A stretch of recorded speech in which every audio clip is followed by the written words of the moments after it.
Oh man, so it comes out today that Black Lives Matter founder Patrisse Cullors, they say she used funds to pay her friends and family large sums of various consulting services. That's what she used to get through it. You feel me? That's how she used to finesse the system. Paid her baby father 970,000 for creative services. Good God, this is crazy. This is crazy, man. So shouts out to my boy Porter Flacco over there, no jumper for getting shit together right here. So this Daily Mail reported this right here. This right here says Black Lives Matter co-founder Patrisse Cullors used charity funds to pay her brother and child's father eye-watering sums of cash for various services, according to tax documents filed with the IRS. The co-founder's brother Paul Cullors saw a cool sum of $840,000 hit his bank account for allegedly providing security services to the nonprofit organization. Tax documents seen by the Post show.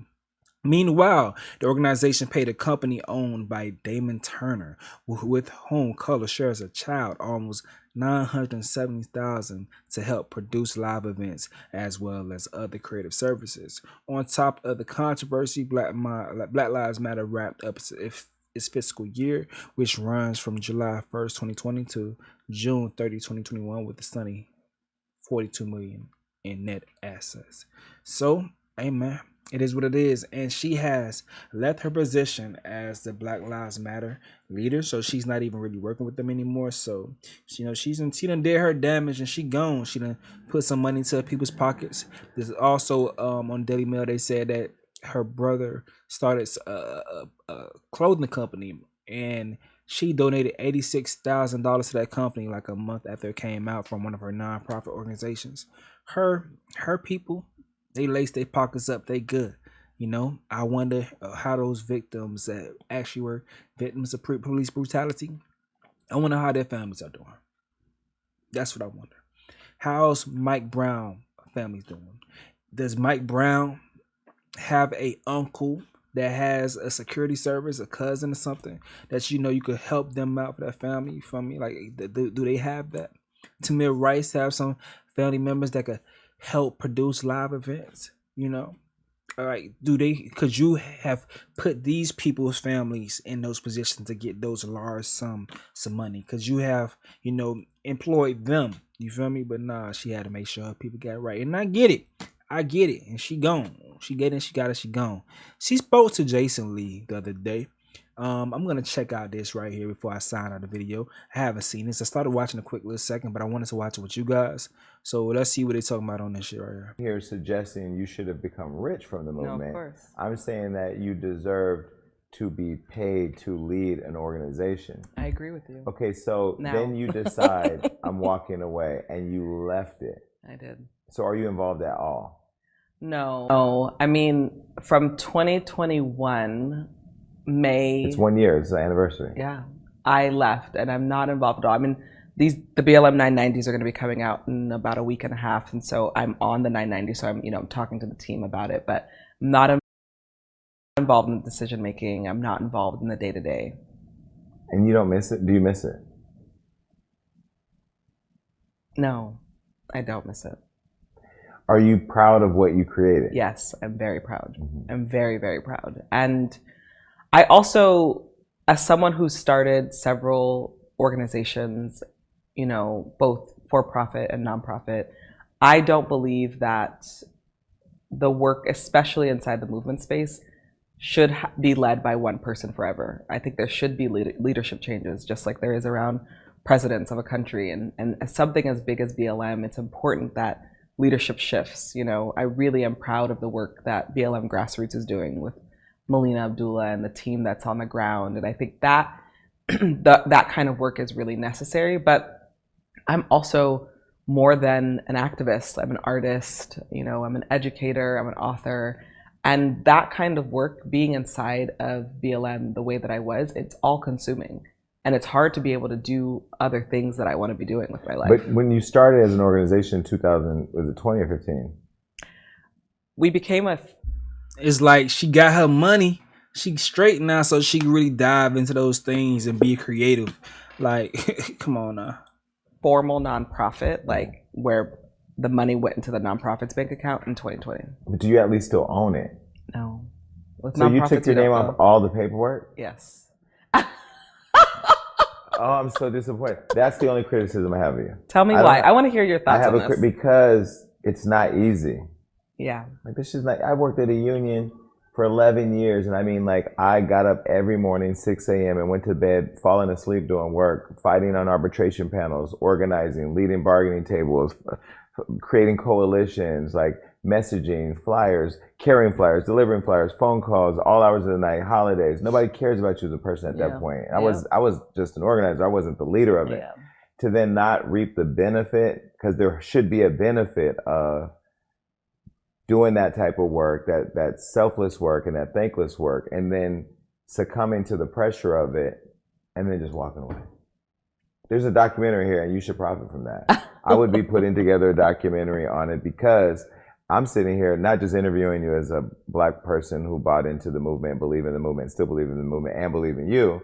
I'm sitting here as a person who just started a nonprofit, who's getting ready to go through it, who's going to raise a lot of money, and I'm going to make sure, I mean, I'm not going to take a salary from that because I'm putting a person in place, but there's work that organization is going to do that Hollywood Unlocked is going to be a part of, so there's going to have to be some support for the company. Here's the thing, though. BLM, I hear you. I think that's like an important criticism, and it's not like it's something that I didn't sit with over and over again. Like, should I really do this? But I think where BLM was at when I left, I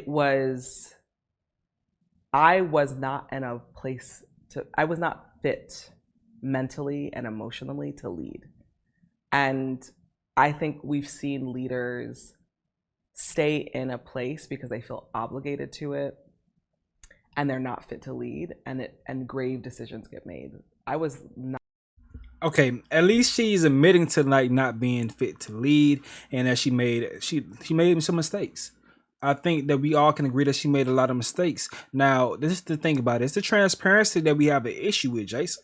You know, so yes, you were doing a work, working with a nonprofit organization, and of course, if it gets certain to a huge amount, you should get paid. You should be compensated. But it's the transparency from it.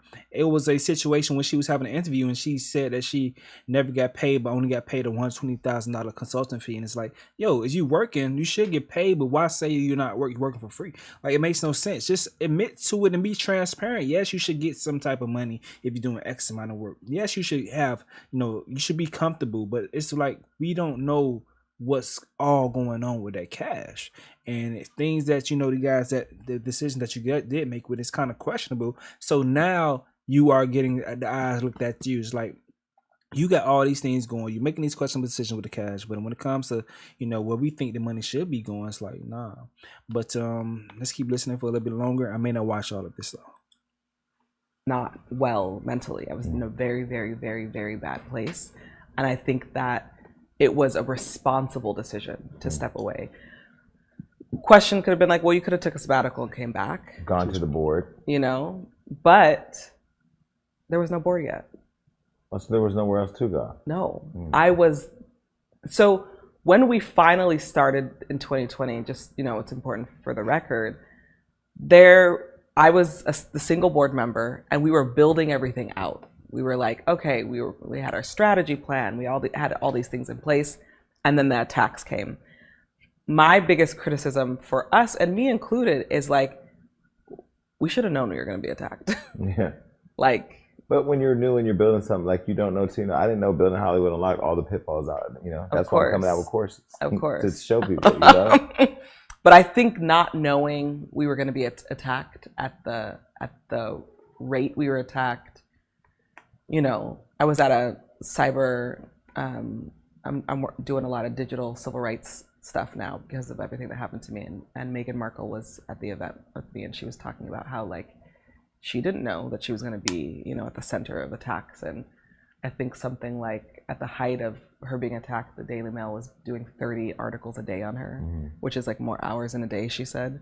I didn't know that the New York Post, because they're like the primary attackers of me, that they would be putting out multiple articles a day, and then every single day, and saturating the media with that message.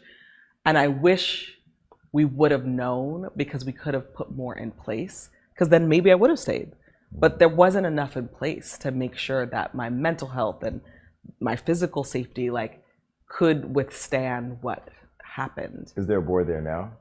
Yeah, there is. But you wouldn't go back if they invited you? No.